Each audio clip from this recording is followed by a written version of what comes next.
തമിഴിലെ വലിയ താരങ്ങളായ വിജയ്, അജിത്ത് എന്നിവരുടെ ഒരു തമിഴ് ചിത്രത്തിന്റെ റിലീസ് ചിത്രത്തിന്റെയും ഒരു പുതിയ തമിഴ് ചിത്രത്തിന്റെയും ബോക്സ് ഓഫീസ് റിപ്പോർട്ടുകൾ വന്നിരിക്കുകയാണ്. ആദ്യത്തേത് സച്ചിൻ എന്ന വിജയ് ചിത്രത്തിന്റെ റിലീസ് കളക്ഷനാണ്. കഴിഞ്ഞ വെള്ളിയാഴ്ച തിയേറ്ററുകളിലേക്ക് എത്തിയ സിനിമ ഇന്ന് തിങ്കളാഴ്ച 4-ാം ദിവസവും വളരെ മികച്ച ഹോൾഡോടെ മുന്നേറുന്നു എന്നാണ് അറിയാനായിട്ട് കഴിഞ്ഞിരിക്കുന്നത്. ആദ്യ 3 ദിവസത്തെ സിനിമയുടെ തമിഴ്നാട് ഗ്രോസ് കളക്ഷൻ മാത്രം 6 കോടി പിന്നിട്ടിരിക്കുന്നു എന്നാണ് ഏറ്റവും പുതിയ റിപ്പോർട്ട്. സിനിമയുടെ വേൾഡ് വൈഡ് ഗ്രോസ് 10 കോടിയിലേക്ക് അടുക്കുന്നു.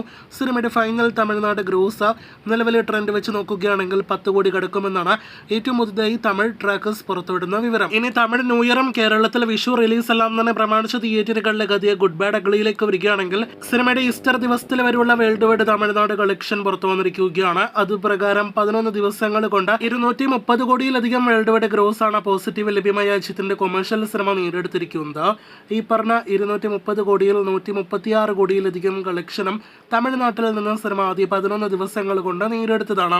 ഇന്നു മുതലുള്ള ദിവസങ്ങളിൽ ഗുഡ് ബാഡ് അഗ്ലി ഇനി എത്രത്തോളം കളക്ഷൻ നേടിയെടുക്കുമെന്നാണ് നാം ഉറ്റുനോക്കുന്നത്. കേരള ഗ്രോസ് 5 കോടിയിലേക്ക് അടുക്കുന്ന സിനിമയുടെ കൂടുതൽ ബോക്സ് ഓഫീസ് റിപ്പോർട്ടുകൾ കേട്ട പ്രേക്ഷകർ കാത്തിരിക്കൂ.